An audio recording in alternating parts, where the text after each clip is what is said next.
Sus necesidades son nuestro desafío. En Saca Bocados Protas buscamos constantemente conocer las necesidades del cliente para poder ofrecerle día a día un mejor servicio.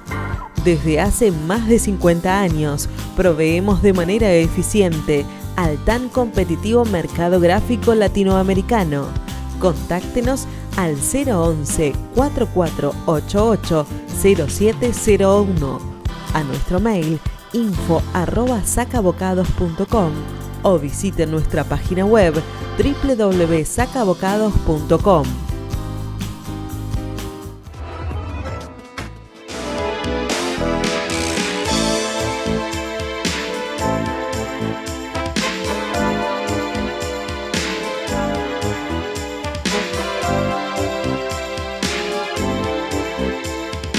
Bueno, buenas tardes amigos, una edición más de Economía Ahora Pandemia, porque ya no estamos en los estudios como en los últimos años, ya desde la pandemia que estamos con todas las redes sociales y ustedes gracias a Dios nos siguen, y por suerte tenemos gente que nos escucha y que nos permite entrar en su casa, como pasa en este momento, nada más ni nada menos que con Hugo Alconada-Moon.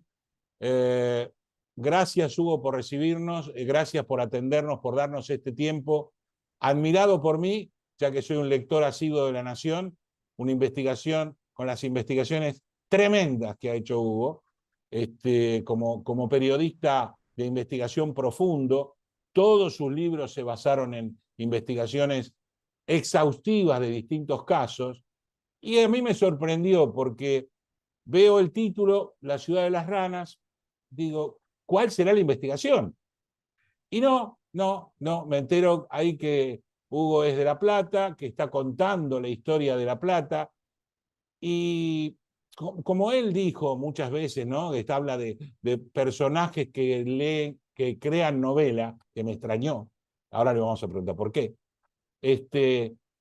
¿Dónde podemos nosotros decidir qué es la realidad y cuál es la ficción? Hugo, gracias por recibirnos. Contanos un poco de esta novela nueva, que sé que ya estás armando otra novela, con lo cual parece que le tomaste el gustito al tema.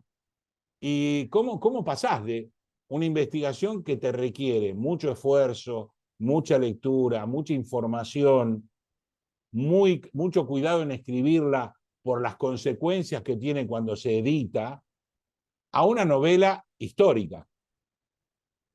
Buenas tardes, Raúl, y es un gusto conversar con vos y Gracias. gracias por la invitación.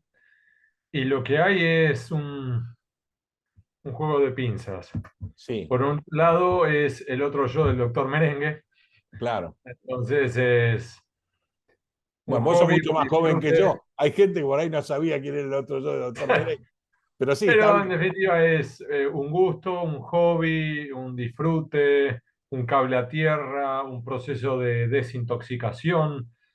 Porque estoy todo el día lidiando con cloacas, con bajezas, delitos, el lado oscuro del ser humano, y eso muchas veces desgasta, Desgasta, agota. desgasta, sí. Y entonces en algunas ocasiones me he ido durante un tiempito a estudiar al exterior con becas, y lo hacía para capacitarme, pero al mismo tiempo para Para desintoxicar. desintoxicarte, claro. Y esto ha sido una manera. Porque así como hay personas que les gusta la jardinería o cocinar Sí, o pintar o armar rompecabezas, a mí me gusta escribir, pero escribir desde esta perspectiva, la de manos libres.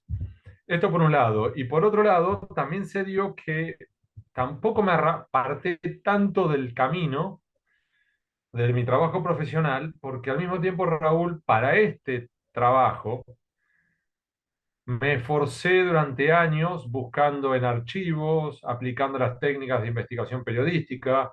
Entonces, por ejemplo, ahí tengo un plano de 1,50 m por 1,50 m de la sí. ciudad de La Plata, donde fui diseñando la vieja La Plata, con los arroyos, los puentes, la laguna, los cañadones, donde estaban los prostíbulos, es decir, para hacerme a la idea del Claro, lugar. para trasladarte a esa época.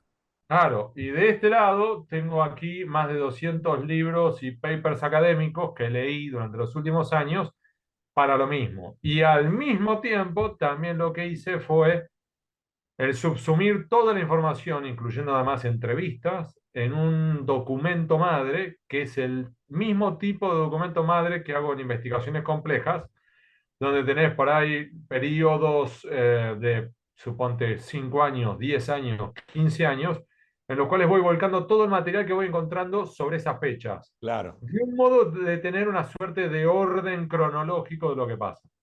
Entonces, Eso hasta ahí, Hugo, es un patrón de trabajo para una cosa o para la otra.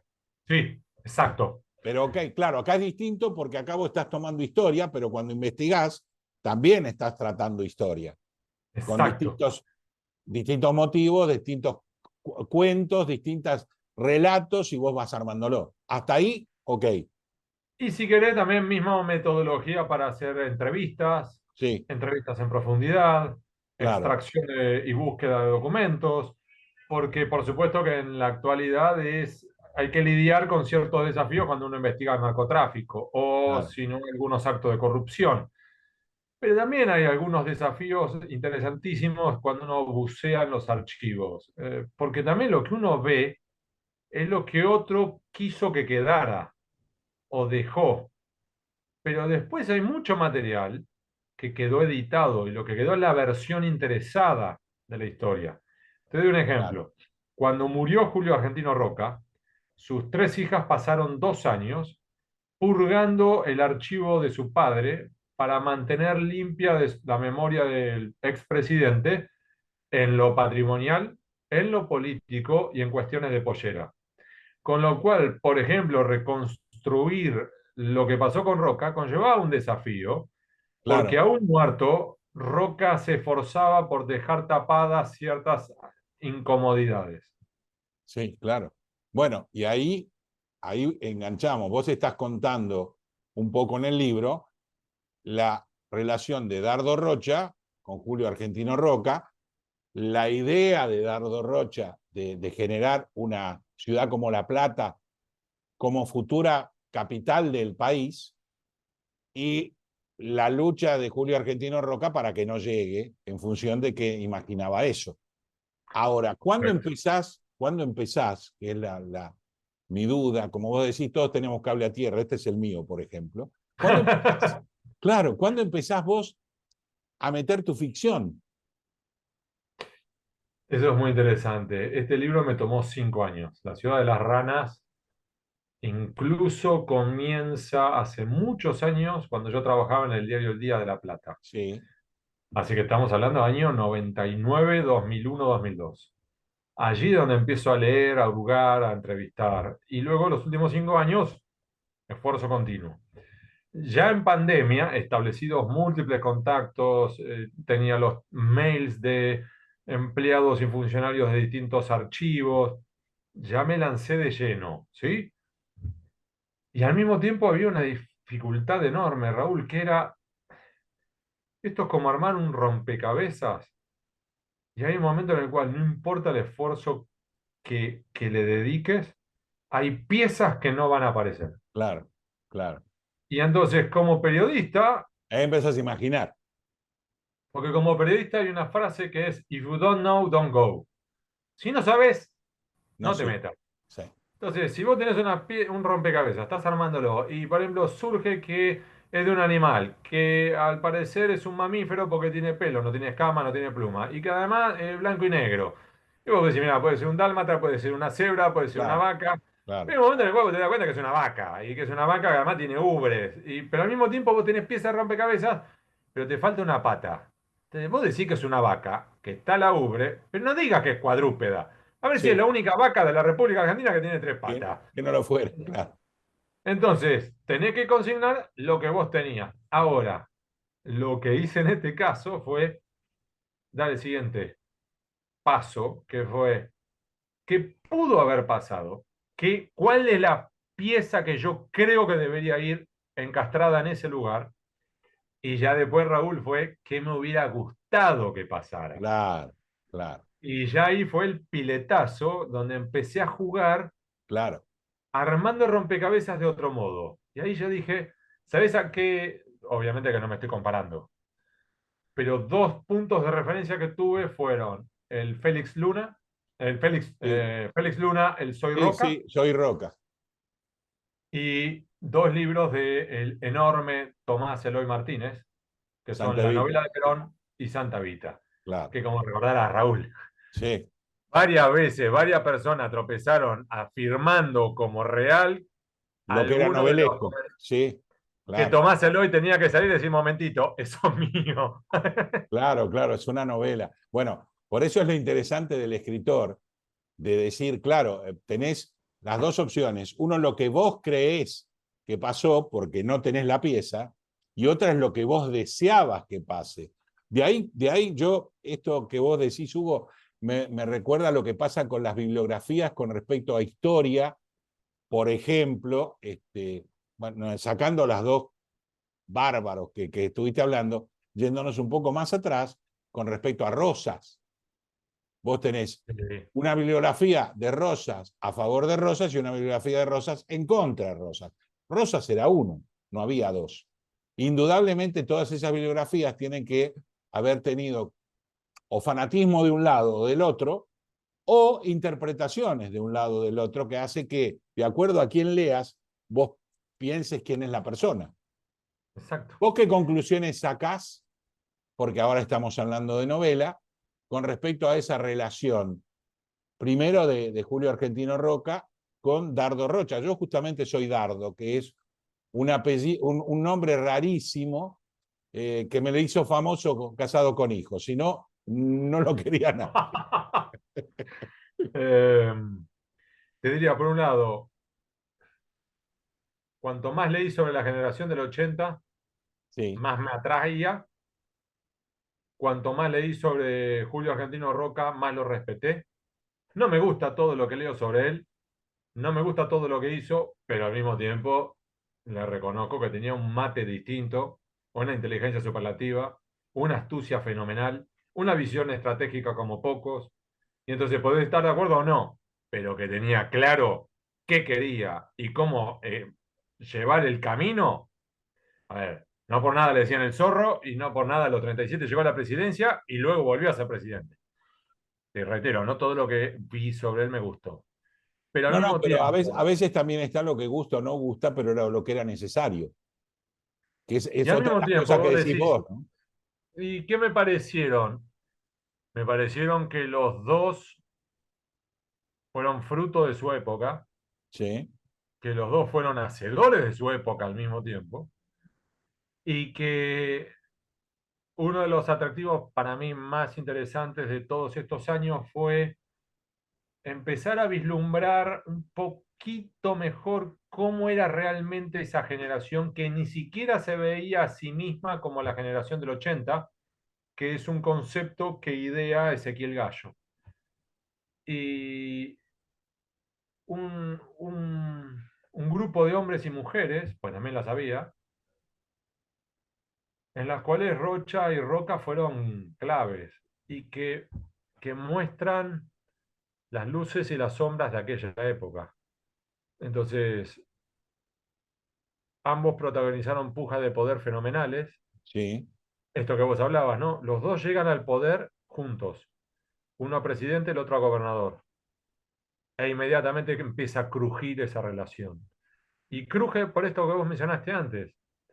Rocha decide impulsar esta ciudad de La Plata para darle una nueva capital a la provincia de Buenos Aires, pero además como oportunidad y trampolín para llegar a la presidencia. claro, Él lo que quería era mostrarle al mundo y a los argentinos de lo que era capaz.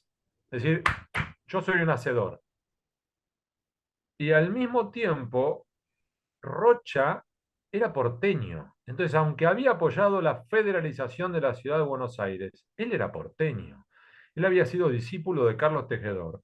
Y de hecho, cuando muere, Fray Mocho lo despide como el último porteño. Y no el último de la fila, sino último como idea de por antonomasia. sí, claro, claro, Y entonces, el plan de Rocha era, con la ciudad de La Plata, de mostrarle a los argentinos de lo que era capaz, llegar a la presidencia y hacer un enroque. Devolverle la ciudad de Buenos Aires a la provincia de Buenos Aires y convertir a La Plata en la capital federal. Y Roca, que a su vez no era estúpido, todo lo contrario, Con todos los contrarios. vislumbra lo que viene, huele y se opone. Y se opone por un concepto lógico, desde hasta incluso de su propia foja de servicios. Él había peleado en luchas intestinas, participado en las guerras civiles argentinas, había aplastado la revolución de Carlos Tejedor que costó 3.000 muertos, cuando en Argentina había 1.200.000. Es como si hoy Claro. murieran en Argentina, vamos a multiplicar por 40, 120.000 argentinos. Sí, sí. Entonces Roca mira, dice, si la provincia de Buenos Aires recupera la ciudad de Buenos Aires y a su vez esto va a generar otra vez un desbalance entre las provincias del interior y la capital y el puerto, ¿para qué sangramos? Esto no lo podemos permitir. Y allí es donde empieza la fricción definitiva entre ambos. Entonces, me parece que esa Cosa relación... que me parece que tendría una lógica, ¿no? Sí, Pensamiento. total. La entrada del puerto. En Pero ese momento. entonces, a su vez, esto explica esas fricciones que los unen y separan a ellos, y explica mucho también de esa generación.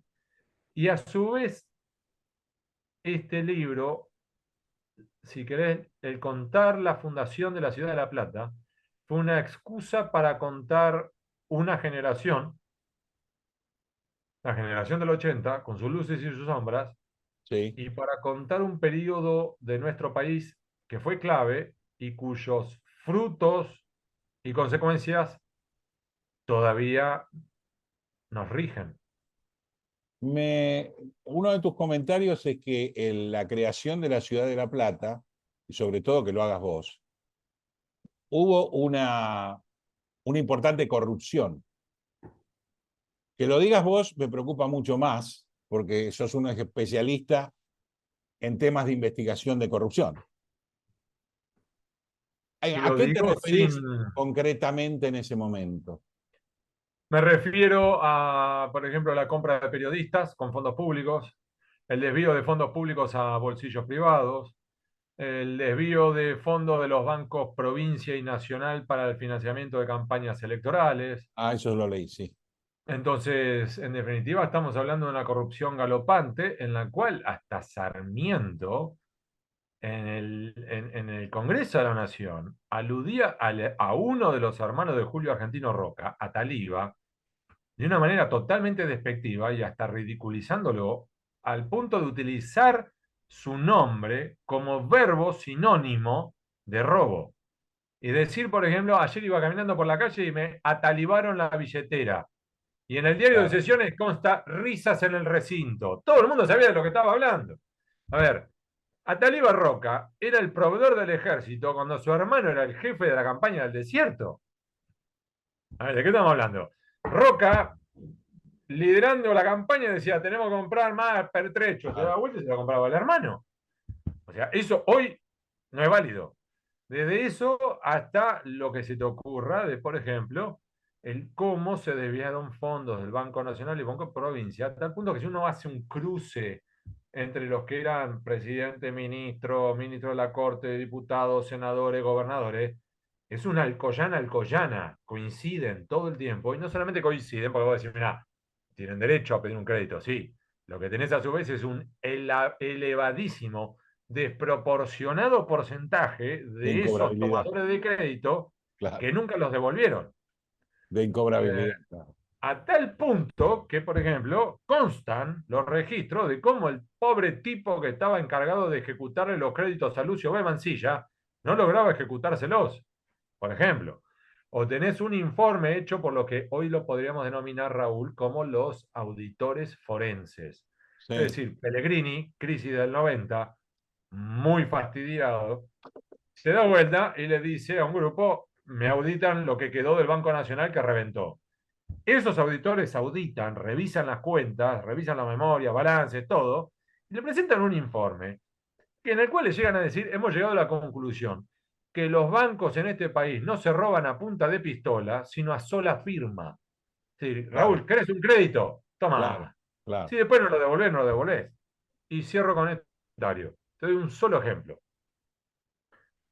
Próxima vez que vengas a La Plata, Raúl, te parás en la Plaza Moreno, que es la plaza principal, la plaza Sí, central de la ciudad de La Plata, y te pones mirando a la catedral, ¿sí? O sea que vas a Sí, tener atrás la municipalidad, adelante sí. tuyo la catedral. Sobre la izquierda vas a tener lo que es el actual palacio del arzobispado de la ciudad de La Plata, de la arquidiócesis de La Plata, ¿sí? Ese palacio fue el palacio más suntuoso de la ciudad de La Plata durante décadas. Ese palacio lo construyó Carlos D'Amico, el gobernador que sucedió a Dardo Rocha, y jamás pagó el crédito. Se lo tuvieron que rematar. Con lo cual, en realidad, esto es un volver a vivir. Es prácticamente, a veces decimos cómo de 1895 en adelante caímos, lo que nos interesa la economía, y ver cómo caímos del primer puesto a esto, y por qué, y después nos ponemos a hablar de las familias enquistadas en el poder, apellido tras apellido, desde bisabuelos, abuelos, hijos, nietos y así, pero no es nuevo en Argentina. Mencionamos recién corrupción, desvío de Sí. fondos, compra de periodistas, financiamiento de campañas electorales con dinero de los bancos. Parece Y que si te estuvieras sumo, hablando de Raúl, hoy. Parece que y estuvieras si te hablando de hoy. sumo espionaje, También, porque parece que estuvieras hablando Rocha, de hoy. por eso, porque Rocha lo espiaba a Roca, y Roca tenía un topo en el grupo de Rocha. Y los dos se pinchaban, no los teléfonos, porque no había, sino se pinchaban los La telégrafos. correspondencia. Se Ah, claro. interrumpían, claro, y además interceptaban la correspondencia, la leían, la volvían a meter en los sobres y la mandaban. A tal punto era así, a tal punto, que para qué te rías, Rocha había establecido palabras clave en sus cartas con sus colaboradores, a sabiendas de Claro, que les iban a interrumpir las cartas, se las iban a interceptar para que el que las recibiera no entendiera de qué estaban hablando. Entonces, por ejemplo, hablaban de Roca, pero con otro nombre. Era como si vos claro, pusieras Pancracio. claro. Vos podías inferir que probablemente estaban hablando de Roca, pero yo he leído las cartas esas que están en el Archivo General de la Nación. Y así como podemos hablar de eso, también podemos hablar de conspiraciones, intentos de golpe de Estado, intentos de asesinato. Entonces, sí, hay muchos de aquellos pecados que continúan hoy, incluso más. A vos que te gusta la economía, te apasiona la economía. Vos sabés tan o mejor que yo, tan bien o mejor que yo, que la crisis de 1890, según qué parámetros tome, fue mucho peor que la crisis de 2001. Sí. Y más aún, recordemos que esa crisis es una corrida bancaria, bursátil, financiera. A tal punto llegó la timba en aquellos tiempos, que para los que nos están escuchando y viendo ahora, les invito a que busquen un libro escrito por un hombre que el seudónimo era Julián Martel y que el libro se llama La Bolsa. Es extraordinario, Raúl, porque te habla de la La timba en bolsa. tiempo Sí, real. Porque era, y cierro con esto, cuenta Martel, que era periodista del Diario de la Nación, que vos tenías a las grandes familias que iban a los bancos, donde conseguían créditos a sola firma, gracias a sus influencias políticas, claro. a una tasa de interés X. Se daban vuelta, la timbiaban, ganaban fortuna, y lo que por lo menos tenían cierta dignidad se daban vuelta y cancelaban La el crédito y devolvía, seguían la tirando con la devolvía. ganancia, lo que era más digno. Si Sí, no, sí. tenía lo que se apalancaban sobre la apalancada.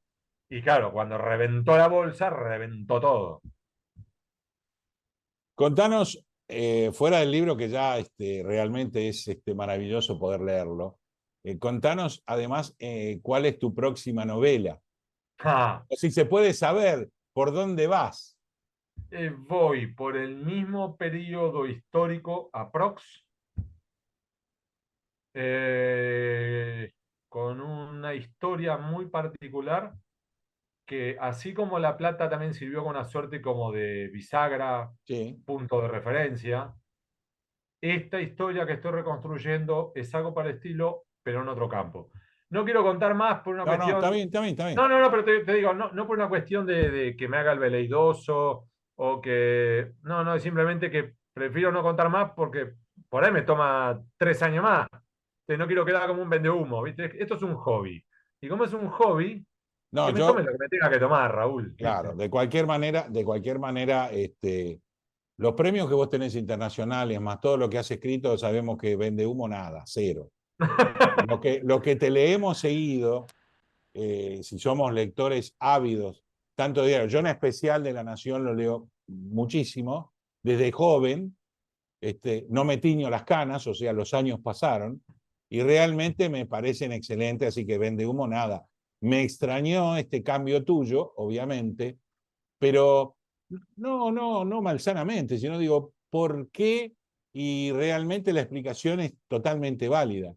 O sea, cuando yo esperaba otro libro de investigación, como todos los que sacaste hasta acá, que fueron maravillosos y con un trabajo imponente, ¿no? Porque no, uno, como vos decís, son libros que también te cargan mucho sobre los hombros, te ponen flores de mochila, porque tenés que salir a la calle, tenés que ver cómo lo escribiste, qué escribiste, la base que tenés, por todo lo que viene después, porque no te has equivocado en ninguno. Es que fíjate esto, Raúl. Mirá mi lenguaje gestual.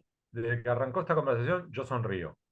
Uh-huh. Ahora, fíjate ahora que estamos hablando de esto otro, como ya mi semblante cambia, como mi rostro cambia, porque automáticamente me empiezo a tensionar. Y no lo digo Claro. como negativo, es simplemente parte del gaje del oficio, como si vos tenés a, no sé, no lo quiero exagerar, pero como si fuera un médico cirujano cuando entra a un quirófano, se terminó. Ah, Se sí, terminó la claro. sonrisa, se terminó todo. Sí, Entonces, yo sí. para mí, este libro, Es el bueno, juego de la 5 verdad, años, digamos. Es el juego de la verdad ese momento. claro. Entonces yo, este libro, La ciudad de la rana, es puro disfrute y no por una cuestión de cómo le está yendo, que está por su cuarta edición, primero en ventas en todo el país. No, no, no, eso es accesorio. Por supuesto que me gusta y me infla el ego, pero es accesorio. Yo lo que disfruté fue el camino, Claro, el recorrido y me claro. sonrío y lo gozo. Los otros libros, por supuesto que también me gusta y me apasiona mi trabajo, pero es cierto que vos decís, es también como la suerte de ir y sentarte en una mesa examinadora. Es tensionante, es agotador. Entonces, por ejemplo, Piñata o incluso la raíz de todos los males, fue primero en ventas en todo el país, agotó como 8 ediciones, todo lo que quiera, pero lo revisaron 7 abogados. Claro.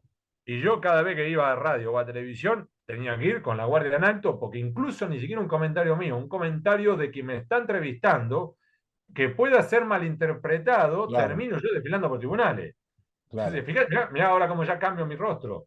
Entonces, es parte, de, digamos, de un juego en el cual, por supuesto que sigo haciendo investigaciones, y vos has visto que acabamos de publicar con mi colega Germán de los Santos una investigación que nos tomó 6 meses sobre el narcotráfico en Rosario y volaron las piñas que no te imaginás.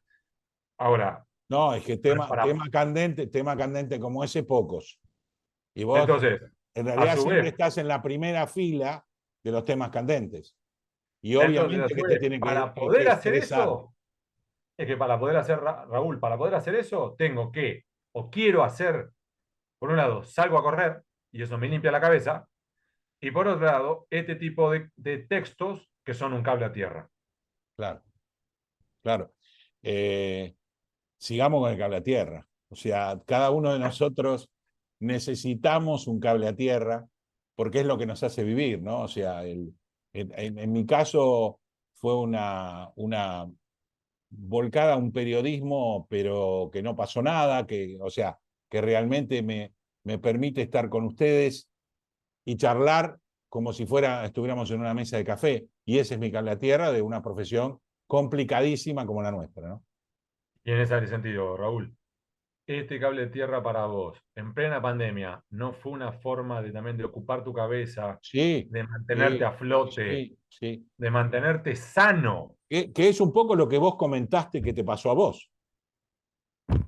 Ni más ni menos, te Exactamente. entendí totalmente porque, claro, porque necesitabas ese cable a tierra, Sí, que era una época que ninguno de nosotros estábamos preparados para vivir. Esa es la realidad. Y necesitábamos ese cable a tierra. Pensá que esta época de pandemia fue lo que explotó familias, relaciones de padres con hijos, relaciones con hermanos. Todo explotó porque no estábamos preparados. No bueno. estábamos preparados para lo que nos pasó y no estábamos preparados para cómo lo tuvimos que vivir.